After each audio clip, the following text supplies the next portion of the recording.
19h45 à la télévision Labari. Messieurs, dames, bonsoir et bienvenue à cette nouvelle session d'information du samedi 21 décembre 2019. La situation sécuritaire née de la récente attaque terroriste du camp militaire d'Inates où 71 soldats ont été tués le 10 décembre dernier au centre d'une déclaration du Front révolutionnaire pour la souveraineté de l'Afrique, FRSA. Dans cette déclaration, le FRSA exige le départ des soldats français. Un extrait avec Haruna Naala, il est secrétaire général du FRSA. Pour le Front révolutionnaire, le départ de toutes les bases militaires étrangères en Afrique n'est pas négociable. Et dans la même lancée, exige-t-il des chefs d'État du Sahel les rejet en bloc de cette convocation unique et au-delà d'engager une poursuite judiciaire contre la France pour terrorisme et crimes contre l'humanité au Sahel et en Afrique en général. Le Front révolutionnaire rappelle à M. Macron et ses cipots que ni son cinéma de convocation ni n'importe quelle autre manœuvre ne peut arrêter cette phase historique de libération du continent africain.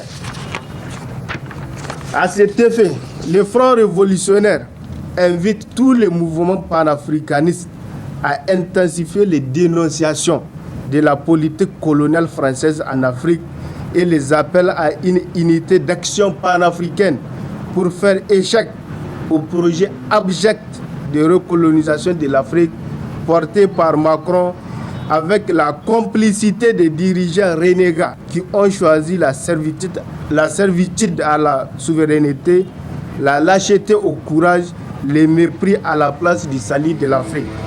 Le Front révolutionnaire rappelle aux dirigeants du Sahel qui, par lâcheté, ont cru devoir répondre à la convocation de Macron que toute décision en dehors du départ des bases militaires terroristes françaises au Sahel, n'engage que leur propre personne et qu'ils seront les seuls et uniques responsables de la généralisation du chaos au Sahel projeté par la France et l'OTAN sous l'appellation d'une nouvelle mafia appelée PS3, plan de stabilisation et de sécurisation du Sahel.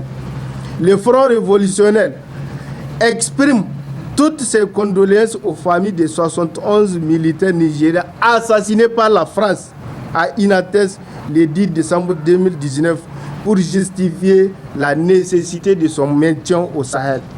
Conséquemment, les responsables de cette alliance macabre, les cipots de l'impérialisme, qui sont prêts à combattre du côté de l'ennemi, la France, dans cette guerre contre la recolonisation du Sahel, dont nos militaires payent le plus lourd tribut, doivent être poursuivis pour trahison du continent africain. Le Front révolutionnaire exprime son soutien et sa solidarité sans faille au peuple digne du Mali de Modibo Keïta, et appelle à toute la population du Sahel à sortir massivement pour les manifestations projetées par le mouvement panafricaniste le 29 ici au Niger et ailleurs pour exiger le départ pur et simple des bases terroristes françaises et autres en Afrique.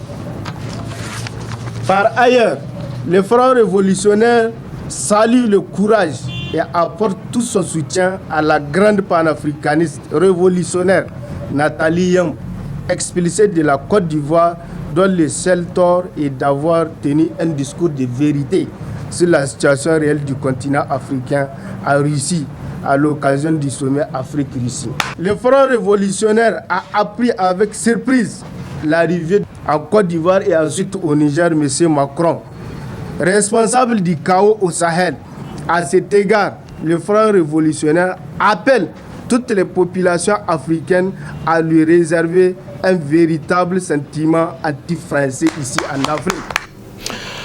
Le président de la République, Issoufou Mahamadou, a accordé un entretien à RFI et France 24 sur la situation sécuritaire au Niger et au Sahel et plusieurs autres sujets de la vie de la nation. Une sortie médiatique qui a suscité des réactions des citoyens sur les réponses données par le président de la République. On les écoute. Nous avons entendu ce genre de propos parce que le président de la République a cru devoir qualifié de citoyens nigériens qui expriment leurs sentiments légitimes de colonisation et de recolonisation par la France, qu'il qualifie ce genre de personnes comme des minorités. Et tout en oubliant ou en violant la Constitution qui a bel et bien prévu ou garantit à tout citoyen la liberté d'expression, la liberté d'opinion, la liberté de penser et toute autre liberté. Donc ça nous a véritablement surpris que le président de la République ose se permettre de tenir ce genre de propos tout simplement pour faire plaisir à la France et au président Macron. Nous, c'est que ce qui nous choque, c'est complexe du président de la République vis-à-vis de ce Macron. Même du point de vue, comment on appelle ça, d'âge, le président de la République a donné naissance à Macron. La France est un État comme le Niger est un État souverain et indépendant. Nous ne pouvons accepter et permettre à personne, qui qu'il soit, de remettre en cause notre indépendance et notre souveraineté chèrement acquise. Et le président de la République a parlé comme si nous sommes dans un empire, comme si nous sommes dans un royaume, comme si nous sommes, comment on appelle ça, dans une monarchie, qu'il ne peut pas accepter et qu'un groupe d'individus, de minorités manifeste des sentiments comment on appelle ça, impérialistes sur son territoire. Nous rappelons au président de la République qu'il n'a pas un territoire au Niger. Peut-être c'est un lapsus. Aujourd'hui, le président estime que tous ceux-là qui contestent, qui disent leurs sentiments de mépris vis-à-vis de la présence des bases militaires françaises au Niger sont des amis d'ailleurs des terroristes. Quelque chose qui n'est pas rationnel. Aujourd'hui, nous savons toutes les attaques là, c'est des gens qui se prennent dans des chambres, ils calculent, ils fomentent les choses pour pouvoir intimider les populations, pour pouvoir justifier d'ailleurs la présence de leur base militaire. Nous savons ce qu'ils ont fait ailleurs en Asie, les chaos qu'ils ont mis là-bas, les chaos en Libye. Et c'est ces mêmes gens-là qui comptent revenir avec une nouvelle posture tendant à pouvoir nous sécuriser en quelque sorte, comme ce qu'ils nous disent. C'est totalement folklorique, c'est totalement irrationnel. Nous ne pouvons jamais accepter cela. Je suis tristement indigné d'avoir entendu ce genre de propos de la bouche de notre président Issoufou Mahamadou. C'est préoccupant d'entendre un tel propos déqualifié de toute la population nigérienne comme des minorités. Aujourd'hui, c'est tous les Nigériens qui en parlent. Et même si les gens ils ne sont pas sortis sur les terrains pour manifester leur colère, dans leur maison, ils sont en train de parler. Quand Issou dit qu'il a des territoires, Issou n'a pas de territoire. Aujourd'hui, quand il dit que les bases militaires sont là ici pour nous protéger, aujourd'hui, il faut comprendre ce qui se passe actuellement. En temps actuel, aujourd'hui, on ne peut pas comprendre. C'est eux qui sont des minorités, ceux qui sont là-bas, qui attaquent Inates là. C'est eux qui sont des minorités. Nous voulons la paix pour nos sœurs, nous voulons ça là, tout ça là. Il faut comprendre ce qui est en train de motiver les sentiments de notre cœur. Nous avons des blessures qui nous blessent. Parce qu'aujourd'hui, ce sont nos frères tués là-bas. Là-bas à Inates, ce sont nos frères. Aujourd'hui s'est déroulée au CCOG la conférence nationale extraordinaire du mouvement démocratique nigérien pour une fédération africaine. À l'issue de cette réunion, Tahirou Seydou a été élu président par intérim du parti. Ali Sissé Ibrahim et Chebou Yissou. Dans la matinée, la conférence nationale extraordinaire du mouvement démocratique nigérien pour une fédération africaine a débuté avec l'hymne du parti en dehors de toute autre animation, par respect pour la mémoire des 71 militaires qui ont trouvé la mort à Inates. Avec 254 délégués venus de toutes les régions du Niger, le président de la coordination régionale de Niamey, Soumana Sanda, a ensuite donné les raisons de la tenue de la présente conférence. Niamey se réjouit de recevoir les délégués statutaires de la conférence extraordinaire. Ces délégués S-qualité qui, conformément à nos textes, ont fait comme à leur habitude preuve d'endurance, d'engagement et de détermination, toutes choses unanimement reconnues aux vaillants militants du moderne FA Lumana Africa. Ils sont venus répondre à l'appel du bureau politique national pour combler les vides créés par la vacance de certains postes au niveau du dit organe qui gère le parti entre deux congrès. Plus encore, cette conférence nationale extraordinaire du Modern FA Lumana intervient après l'invalidation des conclusions issues du 3e congrès du parti qui s'est déroulé en août dernier, ce qui a amené le vice-président du parti Lumana, Munkela Tahirou, à dire: Nous avons à pouvoir au poste vacant au sein du bureau politique national et de la conférence nationale. Nous aurons surtout, conformément aux dispositions des textes fondamentaux du parti, à élire le président par intérim du parti, lequel président dirigera notre parti jusqu'à la tenue de la prochaine assise. Dans l'après-midi, à la fin des travaux de la conférence nationale du mouvement démocratique nigérien pour une fédération africaine, un communiqué final a été rendu public.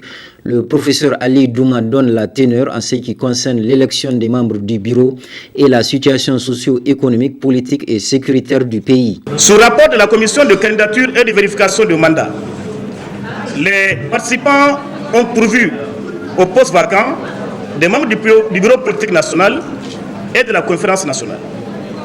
Ils ont ensuite procédé à l'élection du président par intérim du parti à la personne de M. Tahirou Seydou, président de la coordination régionale de Dosso et vice-président du parti au titre de la dite coordination. La conférence constate, hélas, la persistance d'une situation délétère, exacerbée par des pratiques antidémocratiques et antisociales du pouvoir en place. Ainsi, les secteurs sociaux de base accusent un déclin sans précédent. Quant à la situation économique, elle connaît une descente aux enfers continus. Pour tout dire, les mauvaises pratiques du régime s'amplifient, alors même que le contexte général devrait inciter les tenants du pouvoir à plus de sens de responsabilité. Les tentatives de l'opposition et de certains partenaires poussant à un dialogue national inclusif se heurtent toujours au calcul politique de Issouf Mahamadou, rendant de plus en plus incertaine la tenue d'élections libres, transparentes et inclusives dans les délais légaux. Concernant la situation sécuritaire, les participants ont déploré et condamné la fréquence des attaques meurtrières perpétrées par les forces du mal et le nombre de plus en plus important de victimes arrêtées, tant dans les rangs de nos vaillantes forces de défense et de sécurité que ceux de la population civile. Enfin, du communiqué final de la conférence nationale de Lumana, le parti réaffirme son appartenance au front de l'opposition tout en s'engageant à œuvrer pour la restauration de la démocratie et la défense des principes et valeurs de la République et l'état de droit au Niger. Dans la même lancée, je vous donne lecture de ce communiqué de presse. Le bureau politique national du mouvement démocratique nigérien pour une fédération africaine moderne FA Lumana Africa a appris avec consternation la convocation en catimini d'une soi-disant conférence nationale extraordinaire par un soi-disant président par intérim à la personne d'un certain Tahirou Munkela. Le bureau politique national du moderne FA Lumana tient à rassurer les militants, sympathisants et sympathisantes du parti que cette énième tentative de fragilisation et de division de notre grand parti par quelques militants égarés sera vouée à l'échec.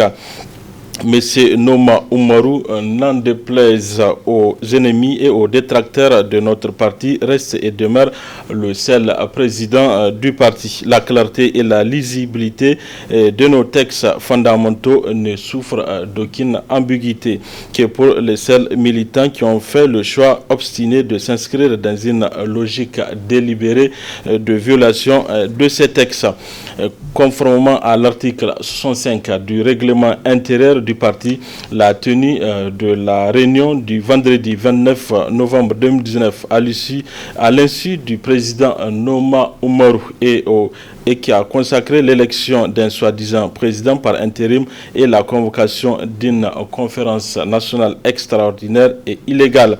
Le bureau politique national informe les militantes et les militants du parti que les assises tenues ce samedi 21 décembre 2019 au CCOG sont irrégulières et que toutes les décisions qui en sont issues sont nulles et de nul effet conformément au texte du parti et à l'ordonnance de justice numéro 114/19 du 26 juillet du tribunal de grande instance hors classe de Niamey.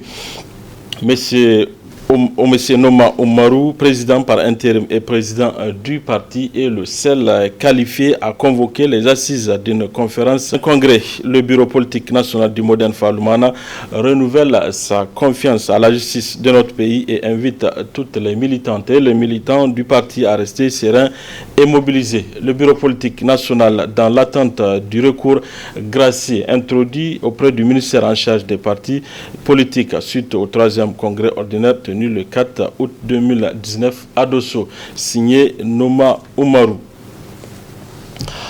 Cérémonie de remise des diplômes aux étudiants de l'école supérieure de commerce et de l'administration d'entreprise SKE de Niamey. C'était ce matin à l'hôtel Radisson Blu de Niamey. Nafissa Touzakou et Halidou Bourema. Cette cérémonie marque la remise des diplômes aux étudiants de l'école supérieure de commerce et de l'administration des entreprises SKE de Niamey. En effet, en 17 ans d'existence, l'SKE de Niamey a mis sur le marché du travail plus de 3000 diplômés de tous niveaux. De 2002, 2003, 2018, 2019, nous nous sommes efforcés à travailler pour la reconnaissance de nos diplômes tant sur le plan national qu'au plan international. De 2002, 2003, 2017, 2018, que de chemin parcouru. Aujourd'hui, l'SKE, c'est 11 diplômes reconnus par les CAMES.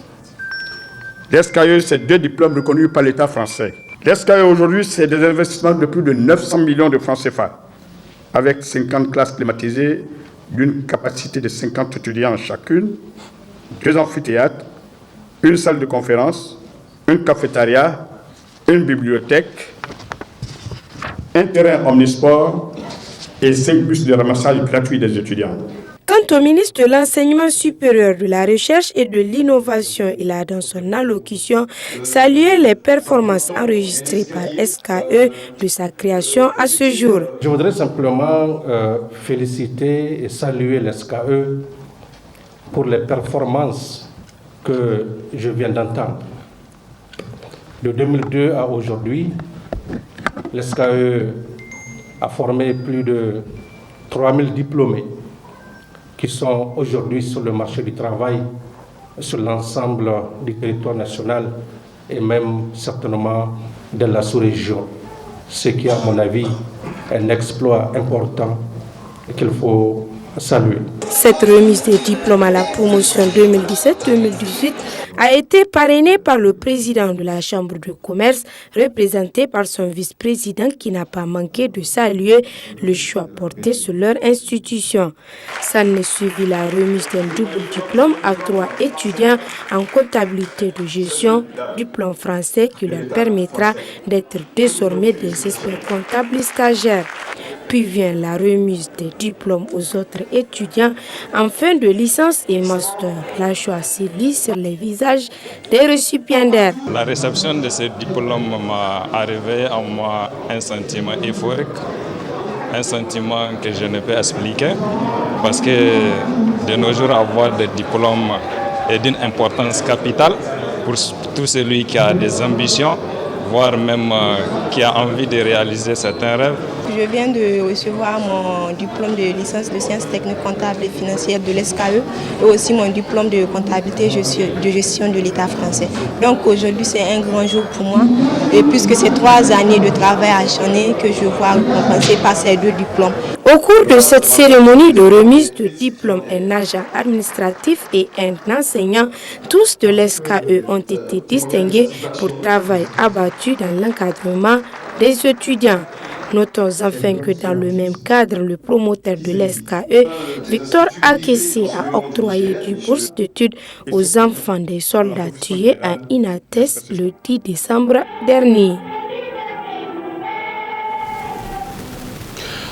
Le complexe scolaire privé franco-arabe CSP Al-Kalami, 6 au 5e arrondissement communal de Niamey, a abrité ce matin une journée culturelle islamique. À cette journée, la deuxième du genre qui se veut récréative est placée sous le thème l'éducation dans le milieu scolaire. Le résumé avec Adam Ousmana et Sadou Demi.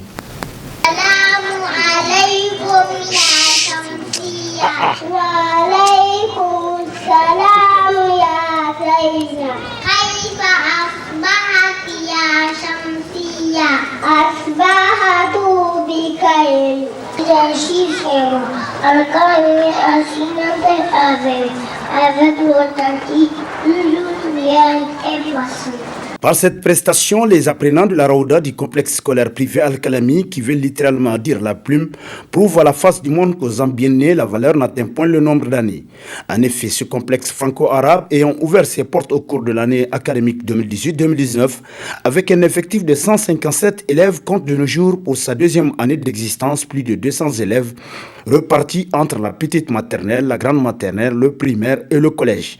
Des scolaires qui se retrouvent ainsi accompagnés de leurs parents pour une journée récréative dédiée à la culture islamique autour d'un thème d'une importance capitale. La journée culturelle qui se consacre sur l'éducation, notamment sur l'éducation et la culture islamique de l'enfant dès le bas âge, comme l'explique la politique éducative de notre complexe scolaire Al-Kalami. Ainsi, comme le thème l'indique, le respect des enseignants, de l'enseignant, l'habillement dans les milieux scolaires, la sexualité et le tabac sont des mots que nous allons développer tout au long de notre journée. Bienvenue à tout le monde, bonne journée à tous. Aussi, cette journée a vu les scolaires montrer leur talent tant en culture générale qu'en études islamiques, tout en assistant à des prêches animées par d'éminents oulémas dans les différentes langues nationales relativement au thème retenu pour cette deuxième édition. Une initiative que n'ont pas manqué de louer les parents d'élèves. Vraiment, c'est une école qui fait du succès, qui progresse dans le sens dont nous, les parents d'élèves, nous voulons. Parce que vraiment, nous apprécions les efforts qu'ils sont en train de fournir dans le cadre de l'éducation de nos enfants. Donc en fait, c'est même pour tout le pays, parce qu'une école, en fait, c'est la pépinière des futurs cadres de demain. Donc c'est pour cela que nous apprécions cette école. Après 3 mois de cours, d'organiser une fête pour égayer les enfants, pour susciter le goût de l'apprentissage chez les enfants. Vraiment, nous apprécions cette initiative et nous apprécions aussi cette école. Je trouve cela une très bonne chose, une très belle initiative de la part du fondateur et de tous ceux qui sont dans l'encadrement du CSP Al-Kalami. Ça permet d'abord aux élèves de se récréer, ça permet aux élèves d'être à l'approche aux côtés de leur encadrement et aux parents d'élèves d'apprécier concrètement ce qui se passe au sein du CSP Al-Kalami. Très sincèrement parler, moi j'ai la preuve que ça se passe très bien sur l'encadrement. La preuve, j'ai mon enfant qui est comment on appelle, inscrit ici et même à la maternelle et qui est passé ce matin pour donner une certaine prestation qui a été très bien appréciée. Donc pour cela, je dirais que vraiment ça se passe très bien au sein du CSP Al-Kalami et que j'apprécie beaucoup. J'encourage surtout certains parents, les autres parents qui n'ont pas compris ce que c'est que CSP Al-Kalami, de bien vouloir nous emboîter le pas. Et oui, car au CSP Al-Kalami, c'est le travail dans la discipline pour la réussite de vos progénitures. Et le résultat enregistré par cet établissement au BPC session 2019 est très encourageant. Au CSP Al-Kalami, c'est le combat permanent contre l'ignorance et pour l'épanouissement de l'islam à travers 4 pôles, à savoir l'école traditionnelle, l'école coranique pour les femmes, l'informatique et le tafiz al-Qur'an. La salle de réunion du SNAD a servi de cadre ce samedi pour le lancement d'une caravane dite de sensibilisation des médecins sur la gestion de la carrière. Des exposés seront présentés pour édifier davantage les participants à maîtriser les textes régissant le secteur de la santé. L'initiative est celle du syndicat des pharmaciens et médecins, chirurgiens et dentistes Saint-Famed. Le compte rendu avec Hassan Saleh Mustafa, c'est les images d'Aboubacar Souley.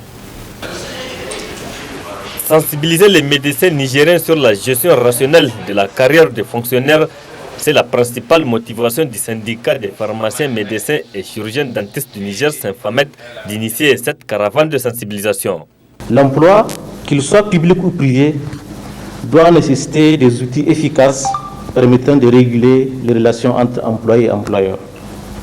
Pour ce faire, au Niger, le ministère de la fonction publique a élaboré plusieurs textes, dont entre autres la loi numéro 2007-26 du 23 juillet 2007 portant statut général de la fonction publique et son décret d'application numéro 2008-244-PN-MFP-T du 31 juillet 2008. En effet, les associations professionnelles, les syndicats et les organisations doivent jouer un rôle important dans la mise en œuvre et le respect scrupuleux des dispositions réglementaires en assurant leur diffusion auprès des fonctionnaires. Le Ben Saint-Famed ne peut que se féliciter aujourd'hui du lancement officiel de cette caravane de sensibilisation et encourager ses membres à s'approprier ces outils, à porter effectivement ces messages aux fonctionnaires, donc collègues de travail et collaborateurs, car au-delà de l'administration publique et les fonctionnaires eux-mêmes, c'est la population qui est l'ultime bénéficiaire de cette action.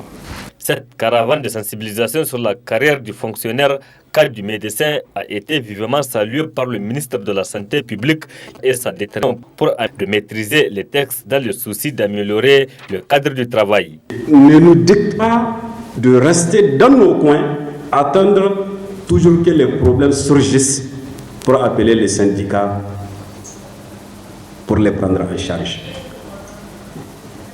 Ils sont en train de faire, je dirais peut-être en train de faire, charge des problèmes, pour discuter des problèmes, pour voir quelles mesures il faut prendre les conflits à travers les discussions en vue de prévenir vraiment les conflits. Ne nous dicte pas de rester dans nos coins, attendre toujours que les problèmes surgissent pour appeler les syndicats pour les prendre en charge. Des thématiques sur le suivi de carrière et sur le droit et devoir des fonctionnaires cas des médecins seront développées dans le but de mieux édifier les participants sur les textes qui régissent le secteur de la santé. Le Saint-Famed a profité de cette occasion pour présenter ses condoléances aux familles des éléments des forces de défense et de sécurité tués sur le champ d'honneur avant de souhaiter prompt rétablissement aux blessés. Fin hier de la 11e édition du concours national de plaidoirie en droit humanitaire organisé par le CICR, un concours remporté par les étudiants de l'université Abdou Moumouni de Niamey qui vont ainsi donc représenter le Niger en 2020 au Maroc. Dans ce même cadre, Hamza Sakou et Chebou Guissou. Ils étaient 30 étudiants en droit issus des universités de Niamey et Tawa, ainsi que ceux des grandes écoles en compétition depuis le lundi 16 décembre dans le cadre du plaidoirie national en droit humanitaire. Ainsi, cette cérémonie marque la finale de la 11e édition du concours national de plaidoirie. Ce que j'ai vu aujourd'hui, ça m'a beaucoup impressionné. J'ai vu que vous avez improvisé, vous avez innové, vous avez lutté. J'ai vu du cœur, j'ai vu du cœur et des émotions, c'était vraiment très très bien. J'étais très content, je suis très content d'avoir pu assister à cette petite bataille là, entre les deux équipes. Ça a aussi démontré toute la difficulté aussi du droit international humanitaire. C'est extrêmement important de déjà pouvoir travailler avec les universités, avec le secteur académique, avec les jeunes, avec les étudiants, pour préparer ensuite aussi le terrain, parce que c'est un travail de longue haleine. Il faut de la persévérance, il faut de la patience, et il faut de la conviction. La finale de compétition a opposé l'équipe de Susumef University à celle de l'université Abdou Moumoun de Niamey qui a remporté le trophée de ce concours. C'est un grand plaisir pour nous d'avoir remporté, n'est-ce pas, le premier prix à l'issue de cette 11e édition.